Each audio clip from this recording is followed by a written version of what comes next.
voulons pas de mal à notre planète. Salut les terriens, salut les terriens. Bienvenue dans votre talk du samedi soir. Bonsoir. Avec nous ce soir, 4 terriens de choix et un robot. Bonsoir les humains. Jean-Mi, mesdames, messieurs, mon nouveau chroniqueur, un autre regard sur le monde. Ça va, Jean-Mi? Tout à fait, Thierry. Et avec Jean-Mi ce soir, Isabelle Mergo. Isabelle, bonsoir. Tout à fait, Thierry. Voilà, bien. Vous êtes très en beauté ce soir. Merci. Ravi de vous avoir avec nous. Ah ah. Alors, avant de commencer, je vais prévenir l'ingénieur du son. Le micro d'Isabelle marche très bien. Le chuintement, c'est normal, quoi. J'essaierai de faire des phrases où il n'y a ni je ni che. Ça va être très difficile. Ah, c'est pas un cheveu que vous avez sur la langue, c'est une perruque. C'est méchant. Michel Onfray. Michel Onfray, vous êtes philosophe hédoniste, donc votre vie est menée par le plaisir, donc j'en déduis que vous êtes content d'être là. Oui, absolument. Et voilà, et voilà. Éric Besson, mesdames, messieurs. Alors, Éric Besson, vous êtes ce soir notre premier TTO de la saison. Nous allons vous demander ce que vous êtes devenu depuis qu'on ne vous a pas vu, et nous verrons que malgré tout ce qu'on a pu raconter, ce n'est pas vous qui avez vendu Jésus aux Romains. Vava Dudu. Alors, Vava Dudu, bonsoir. Vous êtes à la fois créatrice de vêtements, notamment pour Lady Gaga, et chanteuse dans le groupe La Chatte. Michel, vous connaissez La Chatte? La sienne ou... J'ignore tout de la sienne. Eh bien, vous saurez tout. En P3, après le zapping et Gaspard Proust, nous accueillerons notre terrien du samedi 20h. Ce soir, Bertrand Omassel, vacancier naufragé au large des côtes indonésiennes. Il a tout filmé. Voilà. L'émission s'appelle Salut les terriens. Le robot s'appelle Jean-Mi et le groupe Les Gréments de Fortune.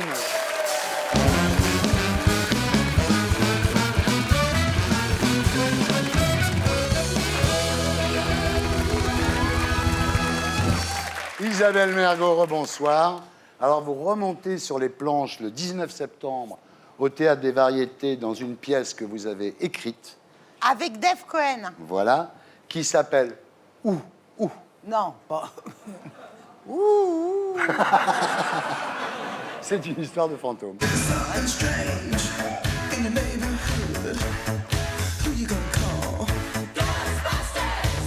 Alors, avant de passer au pitch, je vous demande d'être un peu plus convaincante que le jour où vous êtes venu dans Tout le monde en parle pour vendre un DVD. Vous vous souvenez?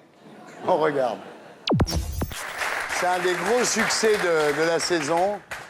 Oui, mais je trouve que c'est pas fait pour être filmé. Ah, c'est emmerdant parce que tu viens vendre le DVD là. Oui, mais je trouve que c'est pas fait pour ça. Une pièce de Génial. théâtre, ça doit se voir, c'est pas... ça rend pas. Bah, qu'est-ce qu'on fait alors? On l'achète ou pas ce DVD alors? Il y a plein de gens qui hésitent, qui se posent la question chez eux. Moi, je trouve que ça vaut pas le coup, franchement. Bon bah voilà, bah, c'est réglé alors. Et malgré tout, ça s'est bien vendu. Ce qui prouve la force de mes émissions, finalement. Bah voilà. Alors, le pitch, c'est l'histoire de Ramona, qui est une ex-star de la chanson, qui a perdu son mari. Et chose incroyable, celui-ci revient sur Terre pour se faire pardonner une faute grave. C'est Oui. super, hein, vraiment. Mais il n'y a que moi qui le vois et qui l'entend. Ah, voilà. Oui, c'est Patrice Lecomte qui fait la mise en scène. C'est pas mal, Patrice Lecomte. Ah, pas hein. mal, oui. Très élégant. Le titre est très bien. Ouh. Ah bah, ça veut tout dire. Dites-moi une pièce comme ça qui marche en deux, comme ça. Boing, boing. Boing. Voilà. Un groupe de rock? Duran. Très bien. Une île? Bora Bora. Ah, plus dur. Un pianiste? Lang Lang. Lang, bravo. Alors, je ne vous parlerai pas du film Donnant, parce que c'est pas votre plus gros succès. J'avais mis la barre très haute avec les deux autres films, donc Si voilà. le premier, quoi, il a c'est- dû faire 4 millions, non? Non, 3,7 millions. Et celui-là, l'autre, 500 000. 500, oui. C'est marrant votre carrière au cinéma. Vous avez commencé nu et vous avez terminé avec un César. C'est pas antinomique. Non. Mais bon, j'étais nue et sans texte. Ouais.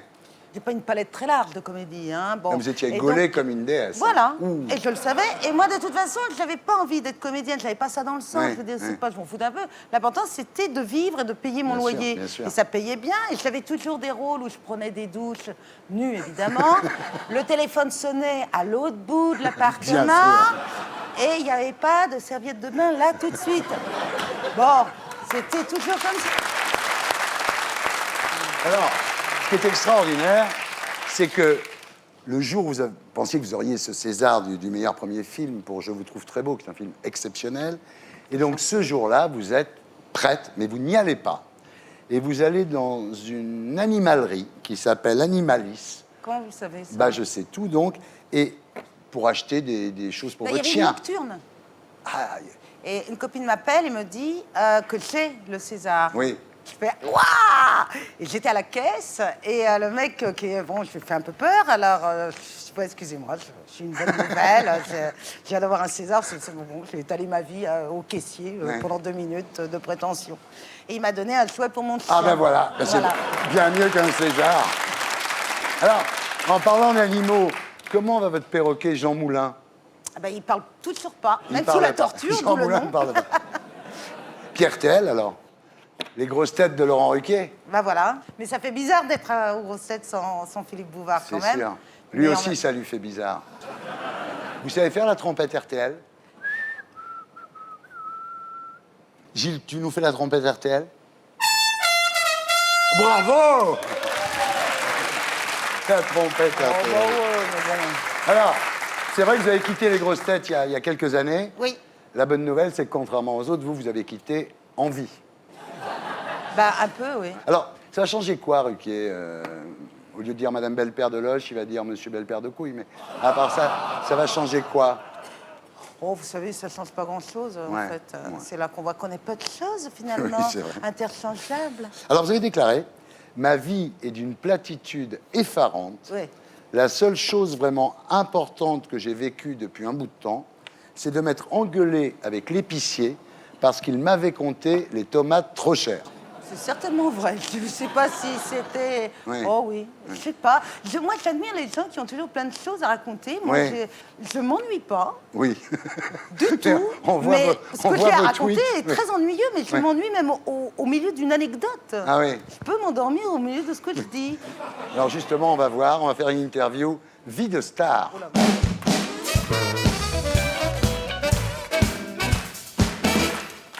Vous dormez habillé comment? Bah, ça dépend dans quel état je m'endors. Oui. Tiens, vous pouvez dormir tout habillé, en fait. Ah, oui. Ouais. Et toute maquillée aussi. Le dernier rêve dont vous vous souvenez, c'était quoi? Alors ça, c'est vrai, je lui ai même envoyé un texto à Laurent Ruquier. Il voulait pas m'attendre pour faire la piste noire, Ouais. parce que on était au sport d'hiver, et je mettais trop de temps à mettre mes chaussures. Ah oui. Et je lui ai envoyé un texto en lui disant que je rêvais de lui. Voilà, C'est quoi l'objet auquel vous tenez le plus chez vous? ma carte bleue. Ah oui. Et l'objet que vous aimeriez jeter, mais vous n'osez pas? Bah, ma carte bleue. Vous marchez pieds nus ou mettez des chaussons? À pieds nus. Mais c'est quoi par terre? C'est un peu de carrelage, un peu de parquet. Vous avez attrapé froid. Et beaucoup de poils de chien. Je fais presque une moquette. Vous êtes une femme de ménage? Un homme de ménage. Ah ouais. Ça, c'est un truc de star, ça. Hein? Ouais. Il vient, il a son petit tablier, il s'appelle Abdoul, et il met des tongs. Vous repassez des fois en regardant la télé? Non, ça je le déteste. C'est Abdoul J'adore- qui- J'adore, oui c'est Abdoul. Ah mais il adore ça en plus. Ah bon mais il C'est repasse une tout. chance. Mais il repasse mes slips et tout, je dis c'est pas la peine de Ouais. repasser des strings. Il y a des fantômes chez vous? J'habite une ancienne guinguette. Ouais. Et je sens qu'il y a des fantômes d'amour, quoi, que ça s'est aimé, je le c'est sens. bien. Ça s'appelle Ouh, ouh. Voilà. Et c'est le 19 septembre au Théâtre des Variétés. Merci.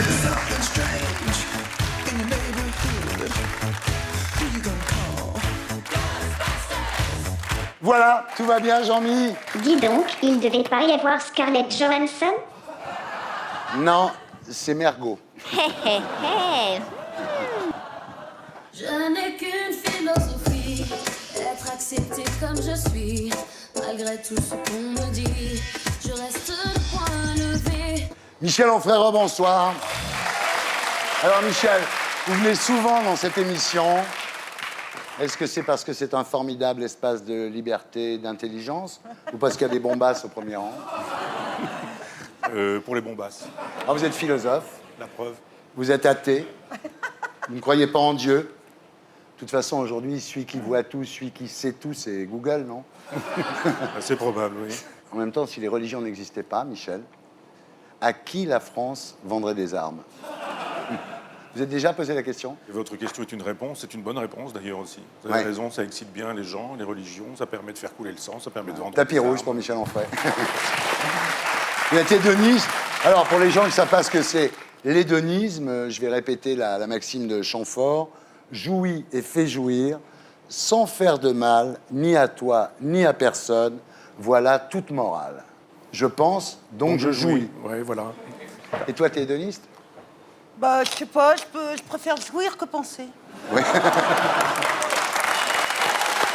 Alors, Michel Onfray, après Dieu, après Sartre, après Freud, c'est le marquis de Sade que vous déboulonnez dans votre dernier livre. Vous dites en gros, tout le monde croit que c'était Don Juan, en fait c'est Marc Dutroux. C'est vrai. Un bon résumé. Alors le livre s'appelle La passion de la méchanceté. Au départ, je croyais que c'était une biographie de Marc-Olivier Fogiel, moi. Ah, je vais faire le pitch. Le marquis de Sade passe pour un penseur révolutionnaire, féministe, précurseur de la révolution sexuelle, un philosophe des Lumières, un penseur d'avant-garde, alors qu'il était un délinquant sexuel multirécidiviste, c'est vrai, et même un précurseur du nazisme. Oui, précurseur du nazisme, parce qu'il y a dans les 120 journées de Sodome, quelque chose qui ressemble étrangement aux préfigurations des camps de concentration. C'est la thèse de Camus. Hein. Dans ce roman-là en particulier, il y a quelque chose qui ressemble étrangement à Auschwitz, avec des femmes tondues, avec des rubans de couleur, presque comme des étoiles ou comme des triangles, avec des marquages, avec des tatouages, avec des comptabilités, avec des rafles. C'est incroyable qu'il ait cette image aussi bonne, ce marquis de Sade. Et en fait, vous étudiez la construction de la légende. En fait, c'est Apollinaire qui a commencé, en 1909. Il a passé commande d'une anthologie de textes de Sade avec une préface. Et il a fait ça, vite fait, bien fait, mais assez rapidement, en projetant un petit peu ce qu'il était lui-même, un peu érotomane. Et il fabrique ce mythe d'un personnage libertin, libertaire, libérateur, féministe, etc. Et ce qui est assez singulier, c'est que la petite corporation des intellectuels parisiens va reprendre ça.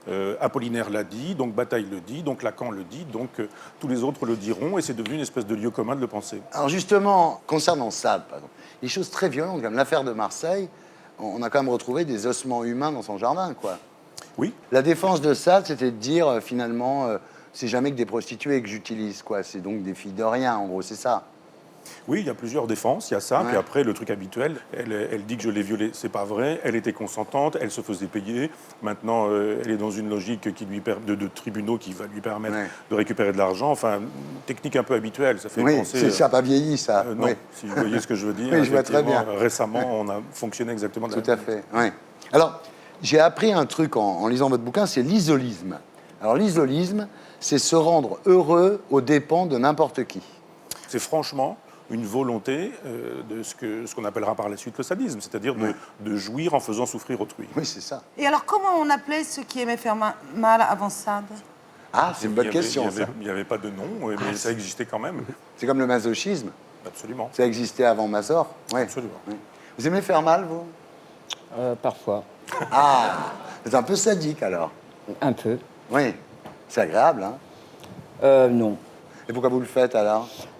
Parce qu'en fait, il y a des gens qui aiment qu'on leur fasse mal et j'ai envie de leur faire plaisir. Ça, c'est pas pareil. Et vous avez raison. Il peut y avoir du sadisme contractuel. Oui.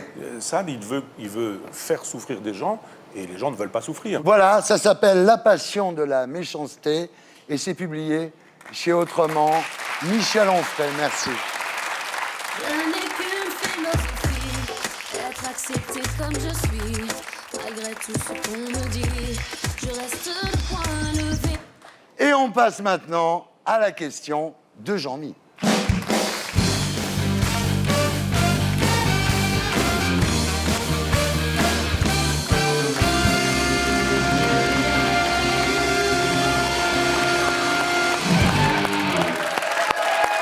Jean-Mi, Alors, Jean-Mi, tu as préparé une question pour Michel Onfray? Michel, tu es un bourreau de travail et tu publies 4-5 livres par an. Tu fais comment? Tu es un robot? Oui, il y a quelque chose de ça, c'est-à-dire que je travaille tout le temps, donc jamais vraiment. Il y a des réflexions, des prises de notes, des lectures, des plans, et puis à un moment donné, où quand je me mets à travailler, j'ai l'impression d'être un robot, mais quand je vois le robot, j'ai pas l'impression que ce soit la bonne métaphore. Il a l'air tellement humain et inquiétant. Vous me regardez comme ça. Et les gens te croient quand tu dis ça? Je n'en sais rien, pas tous. Bon, Jean-Mi, ça te va comme réponse, la réponse de Michel Onfray? On n'aura pas mieux de toute manière. Oui, ça c'est sûr. Bravo, Jean-Mi! Un jour, je prendrai ta place, Thierry.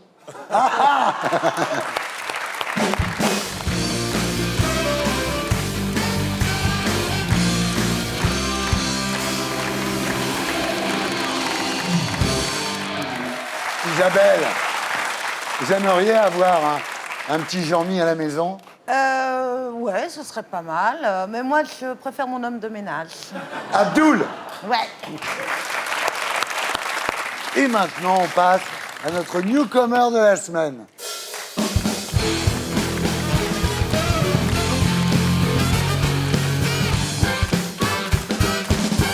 Vava du rebonsoir. Alors, vous êtes créatrice de vêtements, notamment pour Lady Gaga, chanteuse du groupe La Chatte, et vous êtes l'une des stars de l'underground parisien et berlinois. Ah bon, Je tiens à vous remercier d'être là ce soir, super. un samedi soir, à 19h. J'imagine que vous aussi, vous vouliez savoir ce qu'était devenu Eric Besson. Vous voulez pas dire votre vrai nom, hein? Je m'appelle Vava. Pourquoi votre vrai nom, c'est encore pire que ça. Ouais, Si ça se trouve, votre nom, c'est Valérie Dupont, en fait. c'est peut-être ça. Ah, ça m'étonnerait pas. Alors, vous êtes parisienne, Exactement, parent d'origine martiniquaise. absolument. On a des doutes sur votre date de naissance, 2 août 1971, c'est ça? C'est pas ça. Ah, c'est pas ça. Vous le dites pas? Non, Vous voulez pas le dire? je suis une dame. D'accord, oui, c'est vrai. Vous n'étiez pas très assidu à l'école, hein? J'ai arrêté l'école en 3e. Ouais. Alors, quand vous étiez enfant, votre père vous emmenait souvent aux puces. Tout à fait. Et c'est là que vous avez commencé à flasher sur la mode. Ouais. Et alors, vous êtes repéré par Jean-Paul Gaultier. En fait, vous lui façonnez un corset en perles. J'ai fait plusieurs corsets pour son premier défilé haute couture. Oui. Ouais. Et c'est pour lui que vous avez fait l'étui pénien en Non, perles de c'était verre. moi. J'aimais bien les étuis péniens. Ouais. J'aime bien, je sais pas, je trouve ça chouette. Alors, vous avez gagné un prix, hein, quand même, à un moment. Et vous avez fait votre défilé avec cet argent Oui. dans un backroom. Oui, dans les backrooms, les docks, voilà, Ouais. rue Saint-Maur, sublime backroom, fréquenté par Jean-Paul Gaultier, Thierry Mugler et toute la mode. Enfin, tous les hommes qui aiment les backrooms et qui aiment la mode. Alors aujourd'hui, parmi vos clients, on compte Björk, Kate Moss, Néné Cherry. En fait, Tom Cruise a quand même acheté un truc à 15 000 $ à Los Angeles. Et oui. Vous avez fait beaucoup de vêtements pour Lady Gaga. Là, c'était un blouson en sky cuir, voilà, customisé avec des talons aiguilles. Voilà. J'ai une petite obsession pour les talons aiguilles et pour les cuissardes, en fait. Voilà. Ouais. Puis il y en a une autre aussi. C'est un Upper Burberry customisé avec un poème et qu'elle a acheté pour son clip Bad Romance. Ouais. Vous dites que vous êtes très influencé par la rue. Ouais. Moi, j'aurais dit la drogue, non? Vous dites ça parce que j'ai les dents cassées, c'est quoi? Par la drogue? Mais Ouais. pourquoi par la drogue? Parce que c'est bien déjanté, quoi. Mais c'est quoi être déjanté? C'est de faire des trucs comme ça. Mais pourquoi? Mais c'est pas un reproche. Hein. Ah, je sais que c'est pas un reproche, mais Alors, voilà. vous n'hésitez pas à mélanger les couleurs, à superposer les couches de vêtements. Vous savez que Martine Aubry fait la même chose depuis très longtemps. Bah, je lui fais une robe quand elle veut, hein. Mais vraiment sans problème. Puis il y a La Chatte. 11 ans d'existence, 3 albums. Le dernier s'appelle Crash Océan. Il est disponible dans les bacs. On regarde à quoi ça ressemble. Ce dont je me rappelle, c'est toi qui m'écarte comme une pêche au bord du limbo sèche, velours rose à l'intérieur, chair dégoulinante, chair dégoulinante, chair dégoulinante, chair dégoulinante, chair dégoulinante, chair dégoulinante. Voilà la chatte en concert le 12 septembre à la Balle au Bon. Ça vous plaît? Moi, je suis plus le petit cheval dans le mauvais temps qui Ah. avait tout du courage. C'est vrai que c'est Donc, pas du Brassens. Hein. Voilà, c'est... Mais il y a de l'inventivité quand même. Ah oui. Et toi, Michel? Moi, je pense que ça fait partie de l'art contemporain, aussi bien Oui. les vêtements que cette musique, et je Voilà. trouve ça très intéressant. Oui. Voilà. Alors, en hommage à la chatte, nous allons faire un blind test avec des interprètes qui ont des noms d'animaux.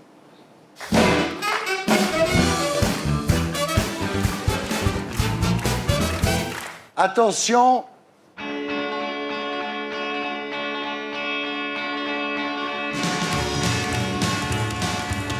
Stray Cats. bravo. Les Stray Cats, bravo.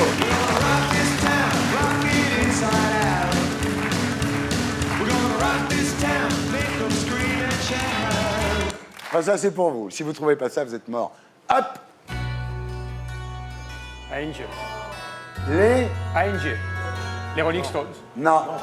Hôtel California. Oui, qui Hôtel California. mais- Comment s'appelle le groupe? Ah oui. Un nom d'animal. Ah oui, Eagles, Eagles. Eagles, Eric Besson. Bravo. Attention, très bien. Alors, je donne un indice. Le chanteur a un nom de chien méchant. Un chien de punk à chien. Rottweiler. Oui, Pitbull, bravo.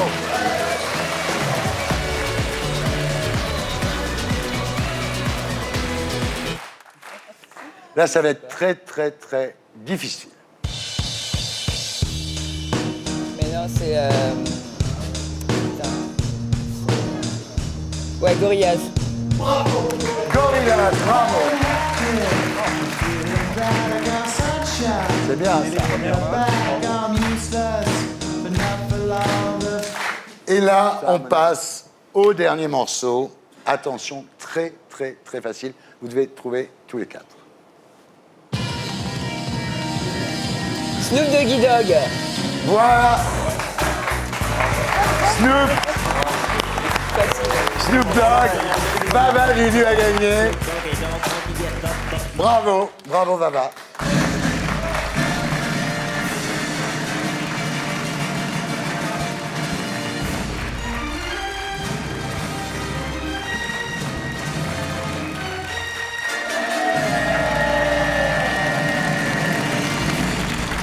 Et maintenant, on passe à notre TTO de la semaine, Éric Besson.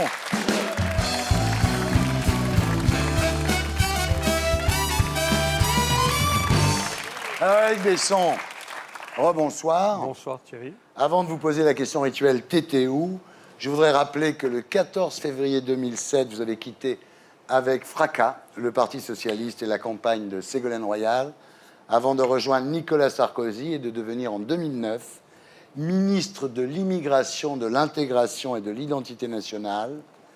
Là, vous incarnez le durcissement de la politique migratoire souhaitée par Nicolas Sarkozy. Vous expulsez 29 000 immigrés. Je voulais vous demander si, par hasard, vous n'aviez pas expulsé Faudel, parce qu'on n'a plus aucune nouvelle de lui. Non? Une petite rectification. Je n'ai pas incarné du tout le durcissement.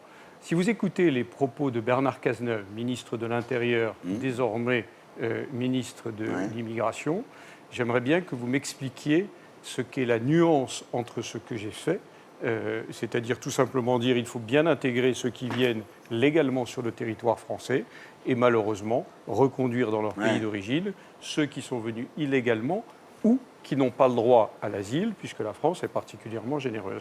Et entre ce que dit le ministre de l'Intérieur socialiste aujourd'hui et ce que j'ai fait, vous ne trouverez pas une feuille de papier à cigarette. C'est le problème des gens de gauche, ça. Ça, c'est un autre sujet. Alors là, vous devenez effectivement l'homme le plus haï de la République. Hein. Vous avez été extrêmement critiqué. On vous a comparé à Laval, on vous a comparé à DA. Ne dites pas ça. Quand vous êtes sur ce type de poste, il y a des controverses. Certains vous soutiennent, d'autres vous critiquent, c'est la vie. Quant à un certain nombre d'expressions que vous venez de citer, vous empêchez jamais dans une démocratie. Oui, non, mais attendez, quelques idiots. Non, mais c'est pas. Je ne dis pas que vous les reprenez à votre compte. Voilà. Mais... Et puis, après la victoire de François Hollande, vous partez en Floride le 6 mai, sans même assister à la passation de pouvoir. Vous êtes au mariage de Jean-Marie Messier. Vous aviez peur de vous faire tondre?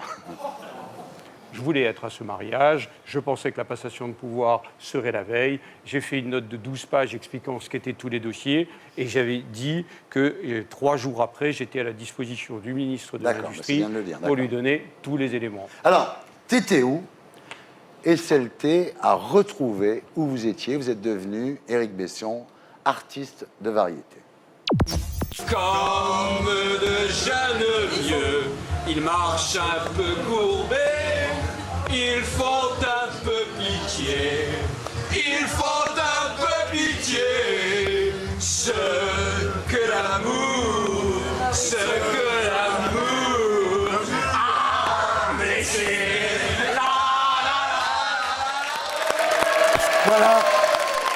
Voilà maintenant comment vous gagnez votre vie, vous produisez sous des chapiteaux de fortune. C'était avant le gouvernement. Oui. C'est sur ma commune, les Fêtes du Rhône. Et traditionnellement, pour remercier les membres du comité des fêtes, je fais le clown pendant un petit bout de temps. Je présente mes excuses à Johnny que je viens de massacrer allègrement. Alors en vrai, vous avez fait une cure d'abstinence médiatique. Vous avez monté Éric Besson Consulting. Oui, tout simple. Ouais. Vous donnez des conseils? Oui, je travaille. Quels conseils vous me donneriez? D'être vous-même, mais vous le faites si sublimement que je n'aurais aucun conseil à vous donner. Et vous siégez alors au conseil de surveillance d'une boîte qui s'appelle Paytop. Alors c'est une boîte de transfert de devises. Finalement, après avoir renvoyé des immigrés dans leur pays, maintenant vous aidez les immigrés à envoyer de l'argent dans leur pays. J'assume totalement. À l'époque où j'étais ministre de l'immigration, je disais que le transfert d'argent vers les pays d'origine coûtait trop cher. Aujourd'hui, vous aidez les immigrés, en fait. Et donc, finalement, aujourd'hui, je fais ce que j'avais préconisé quand j'étais au gouvernement, c'est-à-dire qu'on baisse les coûts du transfert d'argent. J'en suis très heureux. Voilà, alors après, il y a les municipales aussi. Vous avez été réélu à Donzère, votre petit village, là, avec 61% des voix. Un village, monsieur, 5000 habitants, une ville. Permettez. Oui. En fait, on vous a beaucoup critiqué pour être passé de gauche à droite, mais maintenant que Hollande fait pareil, c'est moins grave, non? Non, mais maintenant que le PS est à droite, pour y retourner. Mais le PS n'est pas, le PS n'est pas à droite, vous le savez bien, il est clivé. C'est un clivage ancien en France, entre une gauche radicale, qui pense qu'il faut, entre guillemets, tout casser, tout renverser, casser le système, entre guillemets, et une gauche que vous pourriez appeler rocardienne, réformiste, etc., à laquelle j'appartenais. En fait, vous étiez valsien avant l'heure, d'une certaine façon. Si vous voulez, rocardien, je préfère, mais c'est très bien. C'est ça, oui. Alors, sur Hollande, en tous les cas, vous avez eu du nez. Regardez. Il est très cultivé, il est extrêmement drôle, il a un sens aigu des rapports de force, il lui manque le sens de la décision, et puis un peu de sens de la solidarité et du travail en équipe, mais c'est une autre histoire. Il lui manque le sens de la décision. Vous nous avez dit ça, je sais pas, c'était en 2007-2008, et l'avenir a prouvé que vous aviez raison. C'est vrai qu'il s'est toujours complu dans l'ambiguïté, et c'est extrêmement difficile de travailler avec lui, de savoir où il veut aller, ce qu'il veut faire, et il a un rapport aux autres, derrière une convivialité apparente qui est gigantesque, parce qu'il arriverait sur le plateau, en 2 minutes, il sympathiserait avec tout le monde, mais derrière, c'est un être extrêmement froid, et j'ai l'impression que ça se voit un petit peu plus. Mais ça se voit surtout dans le bouquin de Valérie Trierweiler. Je ne sais pas, je ne l'ai pas lu, et je ne veux pas le commenter. Ouais. Vous l'avez lu, Michel, vous? Non, mais je pense que cette histoire de 100 dents, là, moi je suis pas hollandiste, je ne l'ai jamais défendu, mais il a sûrement balancé ça comme une vanne un soir, et ça devient d'un seul coup l'homme qui dirait des pauvres tout le temps qu'ils sont descendants. Des 100 dents. Et ça, je trouve ça terrible, quoi. Donc, oui, c'est un peu comme dans les années 30, je ne sais plus de qui on avait dit, je crois que c'est Salingro, l'homme qui riait dans les cimetières, parce que le mec avait eu un sourire dans un cimetière. Non, c'est un livre déplorable. Hollande est déplorable aussi. Hein. C'est terrible, parce qu'il ne peut pas répondre. Elle a été cocu, quoi. Mais elle aussi, elle a rendu cocu Ségolène Royal à ce moment-là. Je veux dire, Bon, vous voyez pourquoi je ne veux pas, moi, entrer dans... Parce que vous êtes sorti de tout ça, en plus. Exactement. Vous êtes toujours avec Yasmine, tout va bien. Absolument. Vous n'allez pas vous emmerder avec ces histoires-là. Merci. Merci, Eric.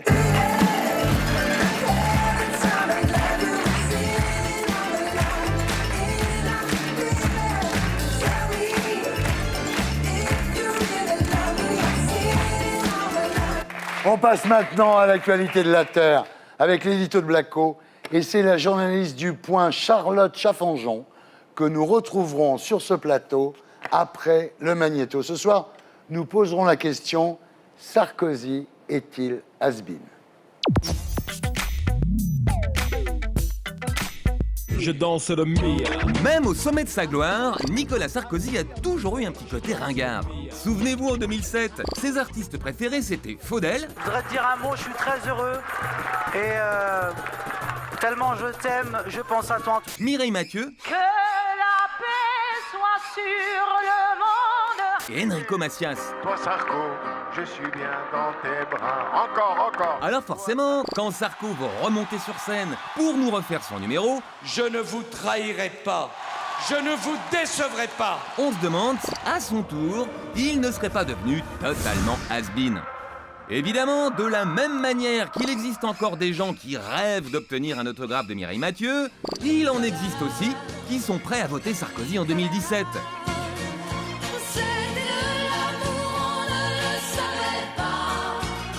C'est notamment le cas de 80% des sympathisants de l'UMP. Ils n'ont toujours pas digéré que les Français aient choisi Hollande en 2012. Alors, ils rêvent de prendre leur revanche. Il n'y a que lui qui peut nous faire gagner contre Hollande. Le problème, c'est qu'au-delà de l'UMP, 2/3 des Français ne veulent pas du retour de Sarkozy. Faut les comprendre. Sous Sarkozy, le chômage a augmenté, la dette a augmenté, les impôts ont augmenté. Le seul truc qui a stagné, c'est le pouvoir d'achat. En 2011, Sarkozy se vantait de défendre la démocratie en Libye. Vive la Libye! Résultat, c'est en train de devenir un foyer islamique au Maghreb. À moins qu'il n'ait bombardé la Libye dans le seul but de faire la peau à Kadhafi. Pourquoi pas, puisqu'une information judiciaire est ouverte pour savoir si Kadhafi a financé l'élection de Sarkozy en 2007. Sinon, pour ce qui est de la campagne 2012, il a fallu faire appel à Big Malion. Et là aussi, la justice a été saisie.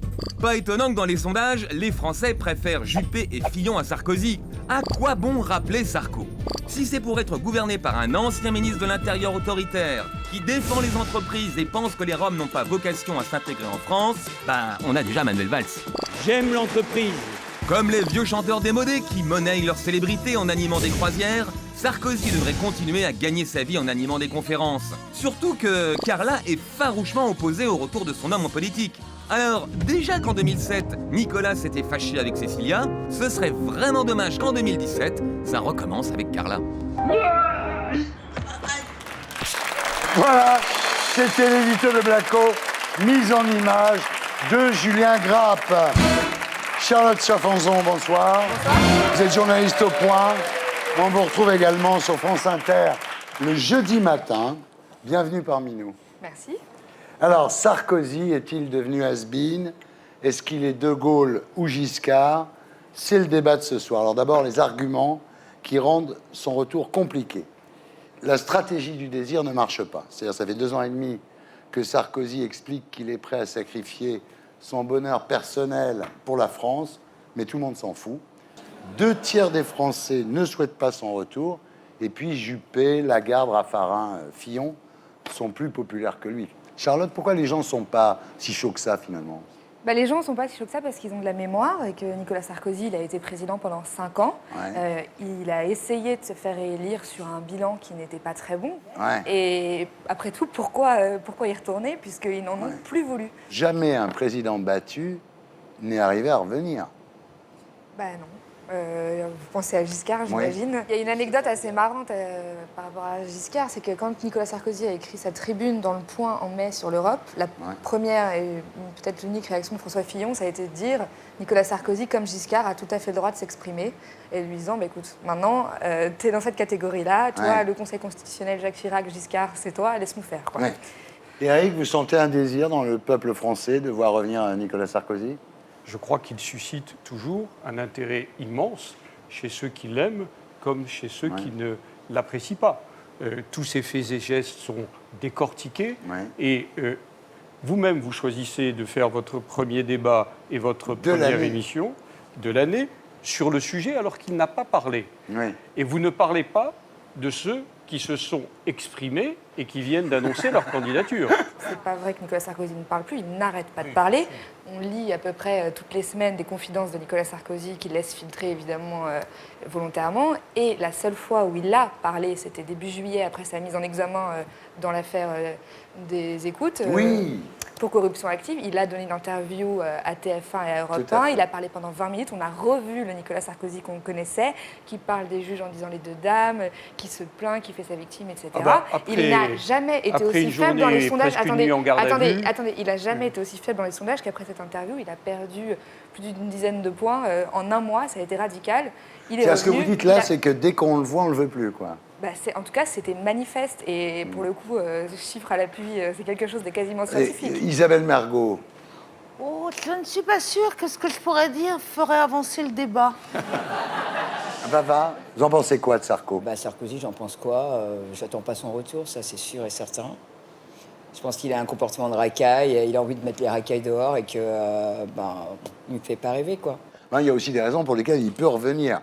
C'est-à-dire qu'à droite, il n'y a aucun vrai leader qui soit sorti depuis le départ de Sarkozy. Non, mais Nicolas Sarkozy a aussi tout fait pour qu'il n'y en ait pas. Il a bien organisé la désorganisation. Tout ce qu'il peut dire, c'est que Fillon n'est pas à la hauteur, Xavier Bertrand est médiocre, Alain Juppé est trop vieux. Et comme il a encore une grande influence effectivement sur ce parti, il a bien réussi son coup. Fillon et Juppé, quand même, ils sont un peu trop techno par rapport à Sarko, non? Pour l'instant, ils n'ont pas pris le leadership de l'opposition. Peut-être qu'ils y parviendront à l'avenir, je ne sais pas. Moi, lorsque on m'interroge dans les rues sur la politique, c'est toujours de Nicolas Sarkozy que l'on me parle. Nicolas Sarkozy, s'il revient, ce que je ne sais pas, et on verra dans quelques jours, c'est nécessairement parce qu'il aurait la conviction qu'il est mieux placé que d'autres pour redresser la France par rapport à la situation dans laquelle elle est. En politique, ça ne fait plus la loi. Quand on parle dans l'opposition, la nation, l'État, la France, on parle de tout ça, mais ce que ces gens-là veulent, c'est la jouissance du pouvoir. Mais les voitures, trompez. Le fric, mais bien sûr que non. Mais non, bien sûr que attendez, excusez-moi, la démagogie, le fric, vous savez pertinemment que pour les élites, on gagne bien mieux sa vie en étant cadre supérieur dans un grand groupe français. Mais quand vous n'avez rien à payer pour le reste, vous avez des avions gratuits, que vous avez des palaces gratuits, que vous avez d'autres avantages, y compris la possibilité d'avoir des comptes. Ce que vous dites quand même, Michel Onfray, là, c'est grave, c'est-à-dire que vous dites qu'il n'y a pas un homme politique qui est mu par autre chose que la jouissance du pouvoir. Des gens qui savent qu'ils n'iront pas au pouvoir parce qu'ils sont de toute façon dans les marges de la Ve République et qu'ils n'y parviendront jamais, sont des gens qui sont dans l'éthique de conviction. Ils disent des choses, de toute façon, ils n'arriveront jamais au pouvoir. Sarkozy, il a fait pendant 5 ans, on a pu voir, et pendant 5 ans, il a mal fait. Les gens ne sont pas stupides non plus. Ils savent bien que Sarkozy va mentir, que le candidat socialiste fera de même. Non, mais ça paraît évident, tout le monde a compris ça. Une question, Éric Besson. Si Sarko revient, vous le suivez? Si Nicolas Sarkozy était candidat à la présidence de la République pour 2017, si la question « est-ce que je voterai pour lui ?», la réponse est oui. Maintenant, pour ce qui me concerne, la réponse a priori est non. Je suis revenu vers le secteur privé, j'y suis bien, et a priori, je n'ai pas l'intention de retourner dans l'arène politique. Alors Michel Onfray, au deuxième tour, Sarkozy contre Marine Le Pen, votez pour qui? Non, moi je ne vote plus, ça ne m'intéresse plus du tout. Ah oui. Parce qu'elle aussi, elle est dans la surenchère totale, complète, et j'ai plus envie de jouer ce jeu-là, ça ne m'intéresse plus. Donc vous ne voterez pas? Non. C'est grave ce que vous dites. Oui, mais c'est ce qui est grave, c'est pas ce que je dis. Oui. Charlotte, merci d'avoir été avec nous. Michel Onfray, merci d'avoir été avec nous. Et nous accueillons notre terrien du samedi 20h, ce soir, Bertrand Omassel. Bonsoir. Alors, Bertrand Omassel, cet été, vous faisiez partie des Français qui ont eu la chance de fuir la pluie et le froid. Début août, vous êtes parti chercher le soleil et les poissons multicolores sur l'île de Lombok, en Indonésie. Mais le voyage de rêve va tourner au cauchemar. Lors d'une croisière de plongée, le bateau va faire naufrage. Vous allez vivre alors une incroyable épreuve de survie, durant laquelle vous serez même obligé de boire votre urine. Vous nous raconterez votre histoire à 20h et surtout, vous nous montrerez les images parce que vous avez tout filmé. Voilà. Et maintenant, j'accueille Gaspard Proust pour « Elle est pas belle, la vie ».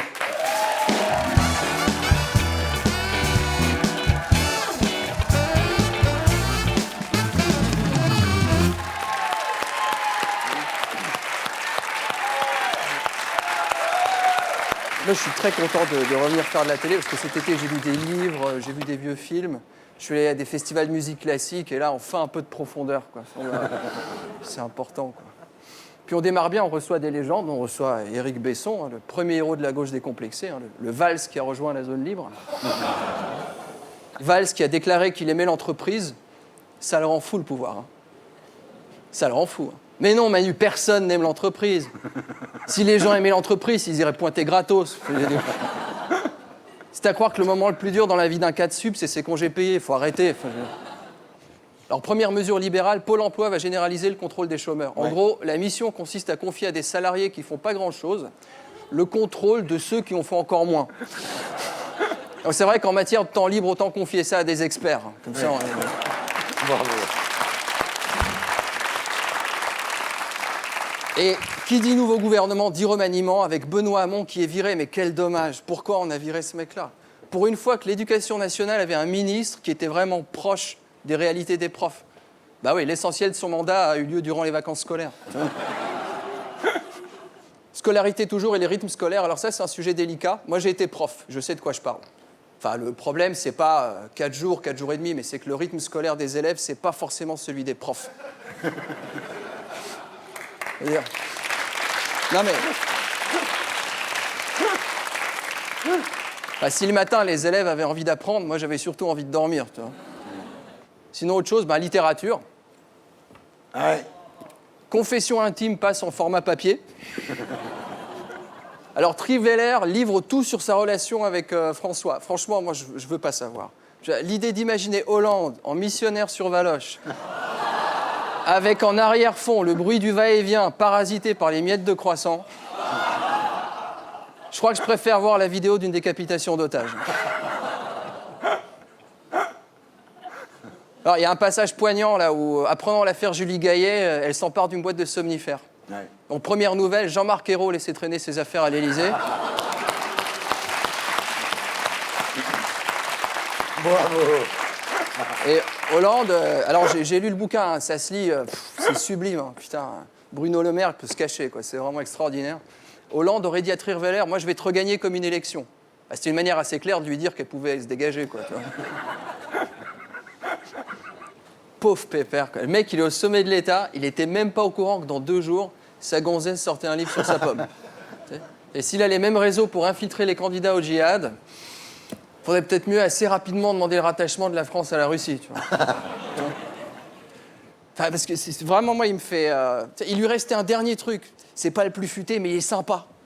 Il est bonhomme. Ouais, tu vois, Besson dit, ouais, il est rigolo, tout ça. Attends, en même temps, il manquerait plus qu'il morde. Mais enfin, bon...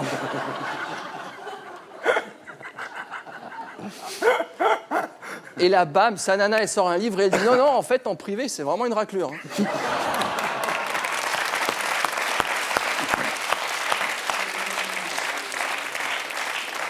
Alors, la bonne nouvelle, c'est que moi, j'ai la version non censurée du bouquin. Ouais. Alors, je vais lire. Alors, on dit les bonnes feuilles. Je suis pas sûr que vous ayez eu vraiment, on n'a pas eu les mêmes bonnes feuilles. Je lis le passage. Lecture. Passage, alors c'est le passage sur le début de la rumeur publique sur l'histoire du président et de Julie Gaillet. Je fais Valérie Trierweiler. Je suis femme et libre et passionnée. Et un peu hystérique, je suis femme. À peine rentrée au palais, je me précipite sur François pour qu'il me dise la vérité. Rien que la vérité. Afin de ne pas le braquer, je lui promets de n'avaler qu'une seule plaquette de somnifères s'il me dit franchement les choses. François décide de nier. Mon sang de femme mesurée et adulte ne fait qu'un tour. Je me saisis donc d'une 2e plaquette. Il a cette réponse, même pas cap, et puis arrête, tu m'excites. Je sais que c'est un signe. Sans dire un mot, je sors la corde de mon sac à main avec laquelle il m'attache sans attendre au lustre. Il ne peut s'empêcher ce trait d'humour qui le caractérise si bien. Je vais te lustrer, connasse.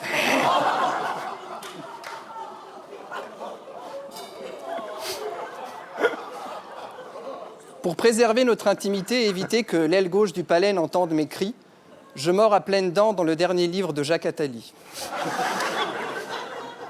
Un moment se passe. Au loin, j'entends se rapprocher le bruit de 2 châtaignes pendouillant à une branche.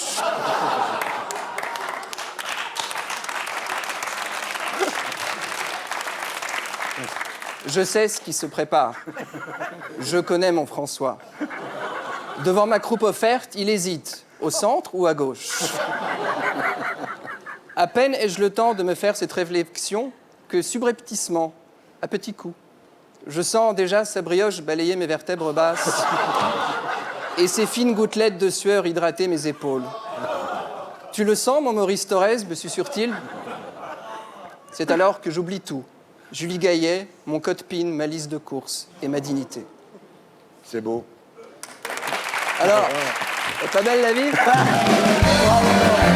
Gaspard Proust. Je vous retrouverai ici la semaine prochaine.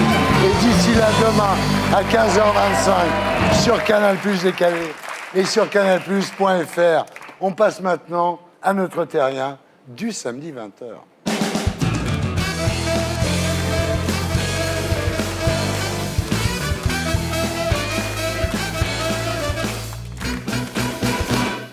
Bertrand Massel, rebonsoir. Bonsoir. Vous êtes né le 8 juin 1981 à Clermont-Ferrand, dans le Puy-de-Dôme. Mère puéricultrice, père ostéopathe et une sœur cadette. Alors pour les vacances, vous aimez bien partir seul, très loin. La Malaisie, la Thaïlande, le Cambodge, Bornéo, Madagascar, la Tanzanie, Hawaï. Le 25 juillet dernier, vous atterrissez à Lombok, qui est l'île après Bali. Un ami indonésien vous propose une croisière de 4 jours dans l'archipel de Komodo. L'archipel de Komodo, je précise, c'est là où vivent encore ces reptiles préhistoriques, qu'on appelle les dragons de Komodo. Alors sur le bateau, il y a 25 personnes, il y a 20 touristes, 4 membres d'équipage et un guide, qui est le seul anglophone du groupe, en fait. Alors le deuxième jour, pas de problème, hein, snorkeling, bronzette, poisson grillé, enfin tout va bien. Et en pleine nuit, vous êtes réveillé en sursaut par d'énormes chocs. Vous rebondissez dans tous les sens. Dehors, il y a des vagues gigantesques. Des vagues vraiment beaucoup trop grosses pour le bateau sur lequel on est. Ouais. Vous flippez là. Ouais. Ouais. Je suis descendu voir le capitaine pour savoir un petit peu comment il voyait la chose. Et donc il m'a répondu qu'il n'y avait aucun souci, sauf que je me suis rendu compte qu'il n'y avait absolument rien, il n'y avait aucun sondeur, aucune... Oui, il y avait une radio. Pas de sondeur, il n'y a pas de radar, la radio est en panne, les portables ne passent pas, mais le mec vous dit cool mec, t'inquiète. Avec le 2 pouces comme ça. Voilà. Alors que le bateau, il fait juste ça, quoi. Et soudain, le moteur du bateau s'arrête. Et le guide, donc l'anglophone, demande aux passagers d'enfiler un gilet de sauvetage. Effectivement, il y a de bonnes raisons de le faire, puisque la cale est à demi remplie d'eau, les bagages flottent et le bateau coule, quoi. Il y a une très forte odeur d'essence. Le réservoir d'essence a dû casser dans la cale, donc quand les gens ont sorti les sacs pour récupérer des affaires, prendre des combines de plongée, enfin tout ce qui pouvait nous réchauffer quand on serait dans l'eau, forcément ils balançaient les sacs sur le pont, donc les sacs qui étaient imbibés d'eau et d'essence. Les gens ont enfilé leurs combines, des vêtements qui étaient complètement imbibés d'essence aussi. Il y avait de l'essence partout sur le pont, ça glissait, il y a plein de personnes qui sont tombées. Et donc, ils n'ont rien trouvé de mieux à faire que d'allumer un feu pour essayer de signaler la présence du bateau. Là, vous êtes terrorisés, vous dites on va tous finir... Terrorisés, c'est le barbecue, un là. petit peu par leurs bêtises, parce que là, ça part loin. Alors finalement, une vague fait chavirer le bateau sur le flanc gauche, et les passagers, évidemment, sautent du côté opposé. Il y a un canot de sauvetage, 6 places pour 25 personnes. C'est ça. Tout le monde a rejoint le canot de sauvetage. On a commencé à faire grimper les personnes âgées dedans. Oui, il y a des gens qui avaient 75 ans puisqu'ils fêtaient leurs 50 ans de mariage. Voilà, le soir du naufrage, ouais. Sacré anniversaire. Bonne Noël, oui. Ouais. Alors, finalement, donc il y a 6 places dans le canot, donc 19 autres, ils sont autour du bateau, quoi. Ils s'accrochent au canot, quoi. Voilà. Alors, soudain, le bateau bascule, un peu comme... C'est un peu Titanic, hein. C'est la proue qui plonge dans l'eau et la poupe qui remonte, quoi. Voilà. C'est un peu le film, quoi. Et alors là, on découvre que le canot de sauvetage est toujours attaché au bateau. Donc, il risque de couler avec le bateau. Voilà. Et c'est vous qui coupez la corde. J'avais récupéré mon couteau, ouais. Ouais. Et là, les naufragés commencent à se laisser dériver. Et au bout d'1 heure et demie, vous découvrez qu'il manque 3 membres de l'équipage. On a entendu les sifflets des gilets de sauvetage au loin. Et on a fait demi-tour. Et on est retourné là-bas. On a vu ces 3 personnes qui étaient pendues au mât façon pirate. Oui, comme dans Astérix, comme dans une BD, quoi. Les mecs sont accrochés au mât qui dépassent de l'eau. Exactement. Ouais. Et on s'est aperçu que l'arrière du bateau, en fait, le pont arrière continue de dépasser un petit peu. Ouais. Et on avait la possibilité de remonter dessus pour éviter de rester dans l'eau, parce qu'il faisait un peu froid quand même. Voilà, finalement, 15 personnes, dont vous, se hissent sur l'arrière du bateau qui dépasse, quoi. Mais là, ce qu'il faut voir quand même, c'est qu'il fait nuit noire, là. Il fait nuit noire, ouais. Et en fait, à part votre lampe frontale, il n'y a aucune source de lumière. C'est ça. En fait, personne ne veut rester dans l'eau parce que les gens ont peur des requins. Il y a vraiment des requins dans cette région? Oui, il y en a, ouais. Alors, le plus extraordinaire de l'histoire, c'est que le capitaine qui devrait prendre la gestion de la crise, vous le voyez en train de prier, le mec. Il est dans l'eau avec ses 2 bouées en train de prier. C'était assez marrant. Ouais. Il prie. Alors bon, la nuit passe quand même.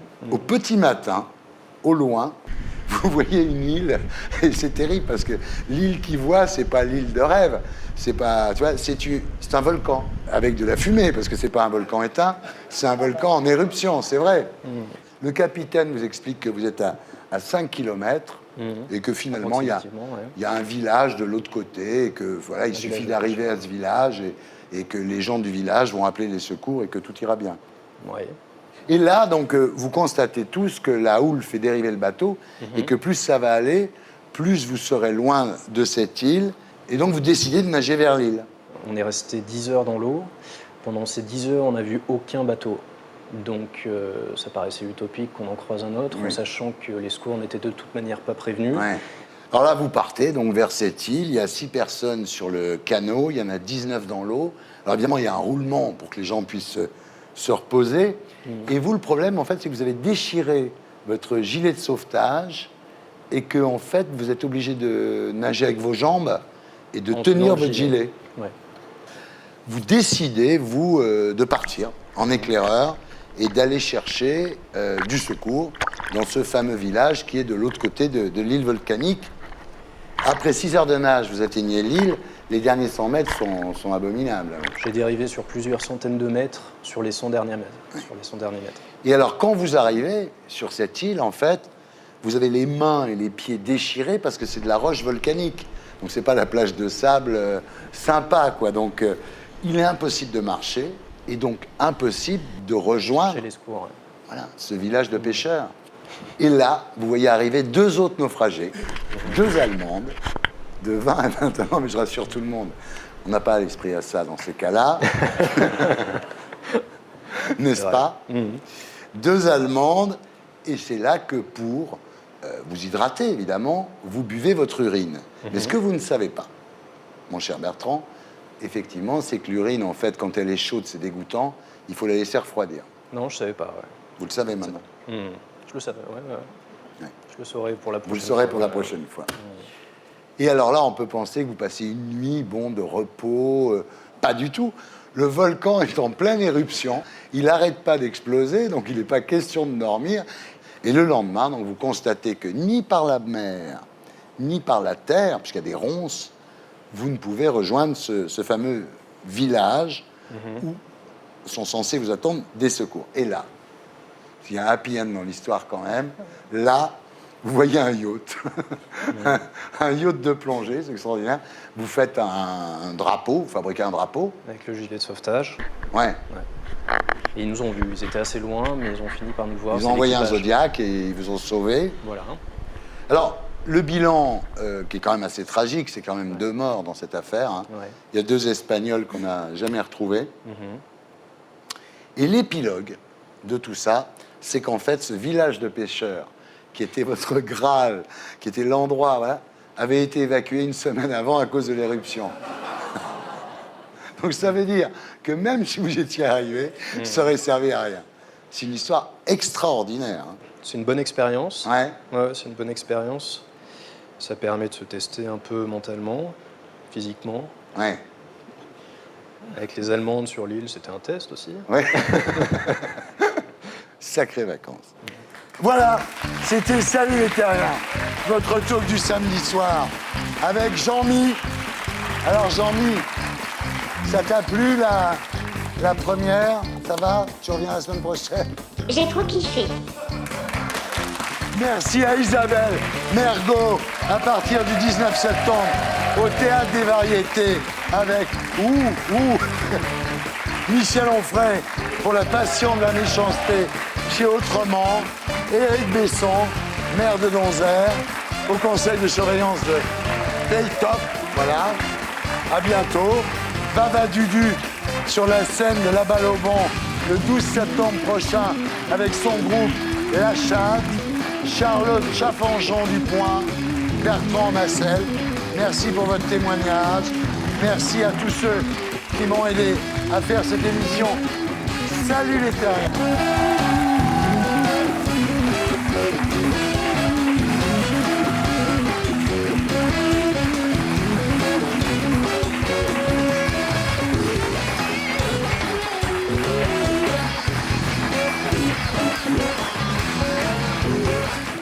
Et pour être sûr de ne rien rater de Inarditube, abonnez-vous et mettez un pouce bleu.